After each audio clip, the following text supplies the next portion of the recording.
Okay. I just want to thank Quest for asking me to present, and also for Sanibel Symposium and P.com for continuing to host this meeting and this forum, especially in this new age that a lot of us are hoping isn't that new and doesn't stay that long, but it's pretty fun to play around with Zoom. You can see my background is the beach. That's where I'd rather be. So I'm going to talk to you guys about the Quest and some of our experience with using the Quest with a microplegia, with a modified whole blood microplegia. I do have to disclose that I am presenting on behalf of Quest Medical.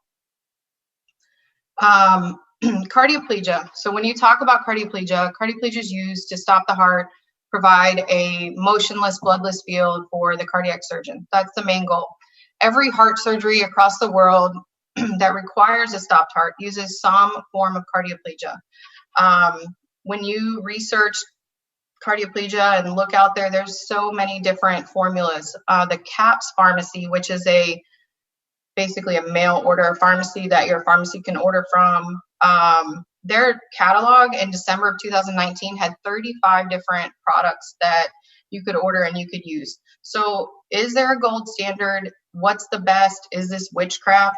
That's kind of how I talk to my surgeons about it sometimes. But you can see that there's induction, there's maintenance, there's reperfusion doses, there's 4-to-1, there's 8-to-1, there's all blood, all crystalloid, St. Thomas, Del Nido. You know, you can go on and on. Some pharmacies at their hospitals, at people's hospitals, are making the solution in-house, depending on what you want in your solution. There's Plegisol, and even there are hospitals that are using a beating heart method with doing valves and cabbages. They used to do that in Miami when I was working down there, so I had to add in the little study there, thinking that that's pretty funny. But also, besides the formula that you use, there's also delivery device. You have so many choices. You can Google delivery devices for cardioplegia, and tons come up. Everybody's made a different one. So what do you want to use? It's your comfort level, your choice at your hospital. Here's some pictures of some that I found, some interesting ones we all know, sets that are still around. This is a picture of our heart-lung machine right now with our Quest MPS3 on it, and where we place that with our ice bucket. And then this is the newest Quest technology that's coming out. It's pending FDA approval still, but that's coming, and I can't wait to try it. It looks really, really cool. So, what kind of device do you want to do? At my hospital, before we had the Quest, we were using 8-to-1 Plegisol with a Medtronic Myotherm device, and our Plegisol was, we used Plegisol, but the pharmacy mixed a high dose and a low dose and sent them up to us. We also would give a warm blood hot shot, and every now and then one of our surgeons liked to use a single dose, and he would use custodial. He wanted Del Nido at the time, but being that we had an 8-to-1 circuit, we were trying to work out how do we do that. Then Plegisol goes on back order. This was felt by a lot of people across the country, and so we had to figure out a change. The surgeon was still mentioning Del Nido. The pharmacy says I can make it myself. Let us try. And so ultimately, because we still had that 8-to-1 set, we let the pharmacy try to make it. And our patients didn't have the best outcomes. They were fibrillating often after cross clamp. And so our surgeon was very, very frustrated and still kind of screaming at us to get Del Nido. So we started looking into Del Nido through CAPS Pharmacy and trying to see about using it in the 1-to-4 ratio, but that would require a different setup. So a lot of research was going into how do we change. The hospital that I was at previous, I had used Quest. I'd actually used Quest at a few hospitals before going to this hospital. And so I mentioned the Quest MPS and microplegia and how I thought it could be good for our patients. And it just happened to be really ideal with the timing, because Plegisol went on back order and the surgeon was very, very frustrated. So he really backed the motion and helped for the push to help us get it in. So we did our first case with the Quest MPS2 February of 2016, and it was a valve case. After lots of research, like I said, to try to find the best solution, now we have the Quest. So what's the best solution with the Quest? And I ended up coming across a single dose slide looking at Del NIDO and came up with our version of modified Del NIDO that we give. And you know, it was very nerve-wracking that first case because I wrote the protocol for it and the amounts after all this research, and the surgeon was very trusting that I was getting this right. So that first case went off very well, thank God. And then we ended up we were very, very selective with our cases after that. Those first few months of 2016, up into May and June, we basically did a lot of valve cases, and then we tried a couple CABGs to see, and then the surgeon fell in love with it. And basically since then, we've done nothing but modified Del NIDO microplegia for this surgeon. So why did we choose the Quest? At our hospital, we wanted the flexibility to make quick changes on the fly. We had a couple surgeons. I knew that only this one particular surgeon was going to use Del NIDO, and I knew the other two were not. So I needed to have that variability option. The safety features with the Quest that I'm going to go into, I really liked them and wanted to have them. And then I had to do a cost analysis for the hospital, and I was able to show a cost savings. So of course the hospital loves that. You know, you're getting new equipment in, but you're able to actually save the money in the long run and help out the patient. So it was kind of a win-win. This is the slide to just show the variability. We had 3 surgeons at the time with 3 completely different techniques, but all were able to use the Quest MPS2. One is modified Del NIDO. He would give 1 dose, redose at 60 to 90 minutes. He was only giving cold. Only gives cold, no reperfusate to the patient, and antegrade only. Number 2 uses a MICROPLEGIA, simple additive. We do 4 grams of MAG, 50 milligrams of lidocaine in 40 mLs of P-Lite, and that's given every 15 to 20 minutes, cold delivery. He does do a hot shot with glutamate and aspartate, so that was an interesting thing we had to figure out. What were we going to do with the Quest and how are we going to do it, because the glutamate and aspartate comes in a small 125 ml bag, and so now we actually calculated out the dose and are able to push that through on the side of the additive. We directly push as we're delivering. He does a liter induction and 500 mLs maintenance every 15 minutes. And he does retrograde, so he does antegrade and retrograde. Number 3, very similar MICROPLEGIA. The additive was very similar, that he does 5 grams of MAG, but we do 100 milligram push of lidocaine on the first dose. Now here's the difference with him, and this was going to test the Quest to see how it was going to handle this. He does warm delivery, so it was a continuous warm delivery. And we weren't sure how that was going to work, but it ended up working beautifully. He did a liter induction dose antegrade, and then we would go to continuous retrograde warm. So the Quest is very accurate in delivery, and that's something that everybody wants. You want to know that the medications that you need the machine to give, especially when we're doing a modified Del NIDO, that they're actually the meds are going in at the right accurate volumes.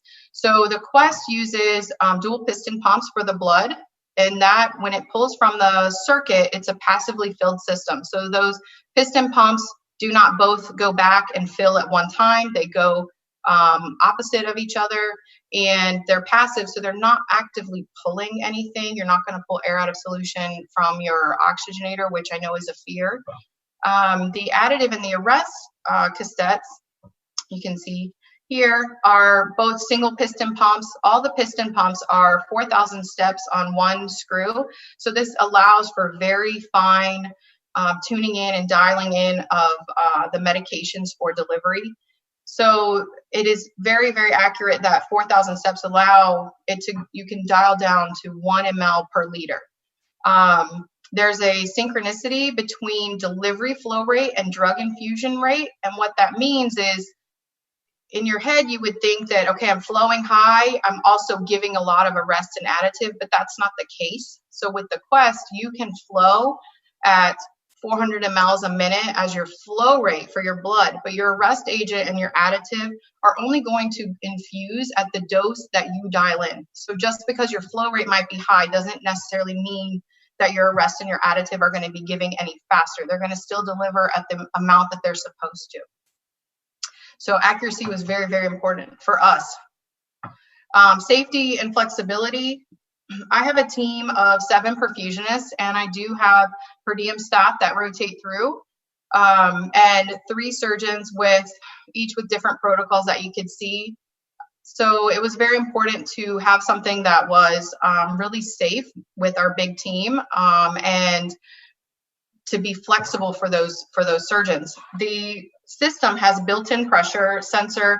It has a temperature probe. It has 2 air detectors. One is going to tell if there's any air in the heat exchanger area, and it will actually open up the vent valve to release that.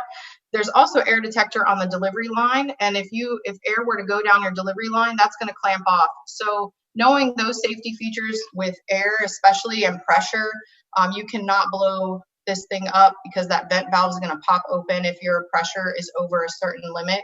That was really important for us going into it. And then some things, these extra features that I have at the bottom of the slide, are things that, you know, were bonuses, basically getting the Quest. Sometimes you look at the Quest and it's a little bit scary because it has all these buttons and all these lights, but then once you realize and you learn what all the features are, it is amazing. The auto regulate feature, I have some perfusionists on my team that use that. Normally you dial in your flow, and your flow, if you dial in 300 mLs a minute, your flow is going to stay at 300 and your pressure is what's going to vary. But if you get to a pressure that you like, you want to stay at a pressure of 275, you can hit the auto regulate function and your flow will actually go up or down to maintain that pressure. There's a volume to be delivered function that you can set it. I want to give 300 and I want it to shut off, which is a nice feature at some hospitals. They give the same amount every single time. Your protocols can be built in. So when you turn the pump on, you can click on, I want the Dr. Norris protocol versus a Dr. Faber protocol, and have all their pressures are already put in, and the amounts that they're wanting for additive and arrest are already dialed in.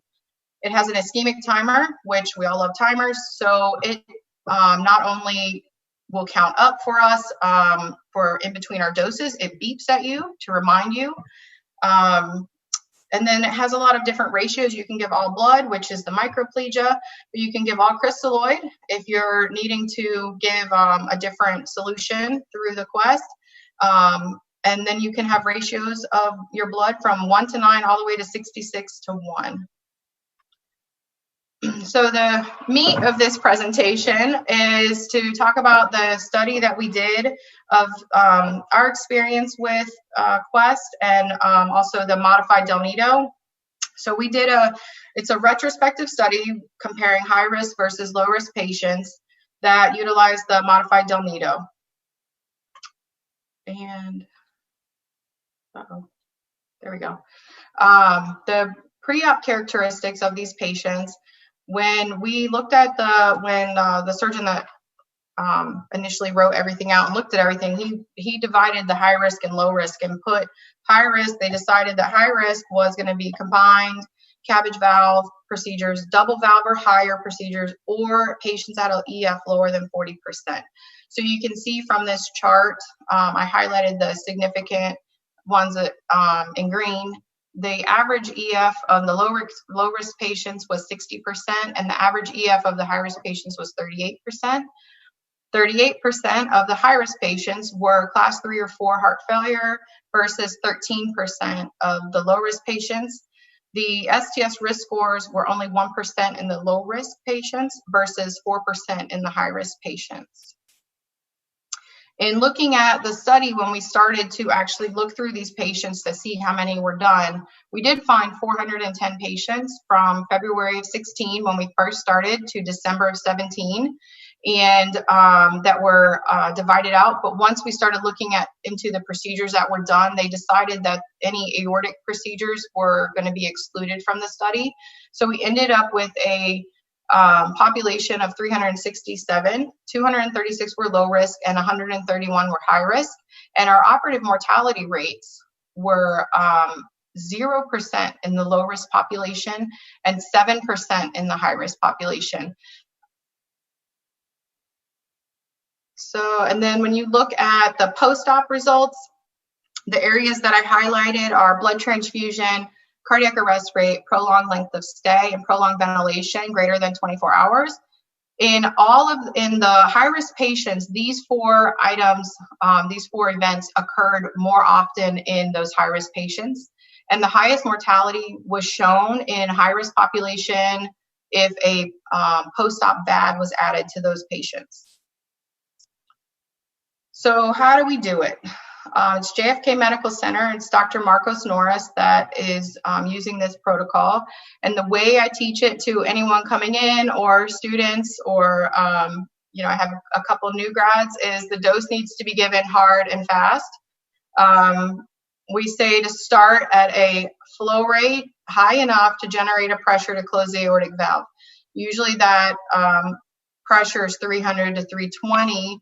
And so the flow rate, whatever that ends up being, most of the time I would say it's around 300 to 350. I have had cases where I've had to flow higher to generate that. And then once the heart starts arresting and slowing down, we bring the flow rate down to keep the pressure between 285 and 300. We give a liter almost always. The only time we would give any less, we go to 800 if it would be a quick case, a 2-vessel CABG, for instance, but only if the surgeon tells us. If the arrest ends up taking longer than 500 mLs to achieve, our surgeon may also ask us to give 1200 to give a little more. And we only change that, like I said, if he were to request it. So we tell him, or you have a rest at 300, and we keep going. If he says nothing to us, we're going to give a liter. We tell him at a liter, and pretty much we're done. Only antegrade is given, and we repeat after 60 to 90 minutes. So basically, in the beginning, we were telling him at 30 minutes, and we would kind of get a grunt from him. So we stopped telling him at 30 minutes, and now we basically tell him at 60 minutes. And depending on where he's at in the case, he'll decide if we need to give another dose or not. This slide is the actual components that, on both slides I put the chart of our components, but what we put into the Del Nido and the additive side is 8 mLs of mag, 13 mLs of mannitol, 10 mLs of bicarb, and 9 mLs of lidocaine, and that equals 45 mLs. We set the additive at 30 mLs per liter. And so we have enough with that 45 mLs to give the liter dose at the first setting, and then we decrease the setting to 12, and we could give 1 to 2 more doses if necessary without having to refill the additive. And that was actually really important to be able to help with the cost savings, because we weren't, you're not having to use as much meds unless you have a really big high-risk case. On the arrest side, it's pretty standard, 40 MEQs of potassium. The setting is at 24 milliequivalents per liter. All of our medications for the Quest are drawn up by the perfusionist in the OR at the time of the case. This was approved by our pharmacy. I have all the emails in case it's ever questioned, but they believe that that's the safest way, as they are not a compounding pharmacy, and we wanted very specific quantities of these medications. They could only help us by mixing 2 additives, and we really didn't think that helped us save any time. So they agreed to allow Perfusion to mix the medications. By doing this study and retrospectively looking back at all the patients, we were able to show that single dose modified microplegia is safe. once again, our low-risk patients, operative mortality was 0%. Our high-risk patients, it was 7%. And that was 9 patients that had operative mortality. 5 of those patients were CABG, 2 were double valve, and 2 were valve CABG. And we saw the highest mortality rate among double valve surgeries and patients that had low EFs. And like I said previously, if a post-op VAD was added for a high-risk patient, it increased the mortality rate. It actually increased it to 33%. This only occurred, though, in 5 of our patients. Some concerns, because we only give antegrade, and we have all discussed this, but the surgeon only wants to do antegrade in our CABG patients, that it could result in non-uniform distribution. This is really why we like to give it at such a high, what some places might consider a high pressure, to make sure that we are getting past those blockages, because he rarely will add any other cardioplegia. We don't really give down the vein. That's just not his practice unless he really thinks we need to. Also, hemodilution with our cardioplegia, it's non-existent. We, on average, with that liter dose, we're giving 50 mLs of crystalloid, and the crystalloid only comes from the medications that are given in our additive and arrest. This slide, I wanted to kind of highlight why I feel that, you know, we have great success with this. We have a fast surgeon. In the chart on the right-hand side, you can see our cross-clamp time and bypass time of our low-risk and high-risk patients, and you can tell we rarely get to even that second dose. If it's a low-risk patient especially, you know, if we tell them 60 minutes, we don't even really hear anything, and, you know, we don't even get to the 90-minute level. The high-risk patients, you can see we might get close, but we don't get to that level. I mean, I can probably count on my hands how many times I've given a second dose in his cases. I also have to attribute our success to the very talented perfusion team that I have at JFK. Everyone was able to learn the Quest very quickly. We rarely have any issues with our delivery, and if there are any issues, everyone is really good at troubleshooting the machine. And they're also very willing to try new things, anything that is able to help our patients. I have to also say the success is because of the actual Quest MPS. If we did not have the machine, we would not be able to, we wouldn't have had the reason to come up with modified del nido microplegia for us. We maybe would have used something different. And so our success is definitely from using the Quest MPS 2. Some lessons that we learned by using modified del nido. In the beginning, we were very, very selective and only used it on valve cases because we were worried about the CABG patients and the distribution, and then, you know, started basically like dipping our toes in the water, and the surgeon got very comfortable, and so now he uses it on every case.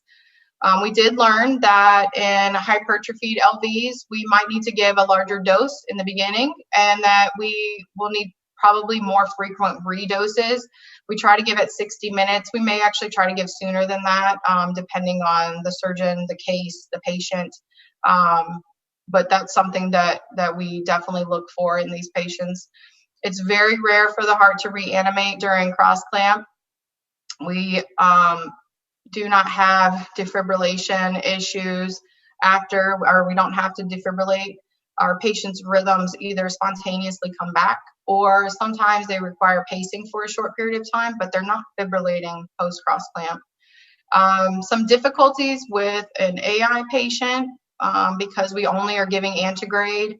Our surgeon, Dr. Norris, he might pinch the annulus of the aortic valve to help us give our dose, or at least maybe half of our dose. And if the heart starts filling up, that's not helping, especially if we're doing an aortic valve. He'll go ahead and open the aorta and give directly down the ostia the rest of the dose.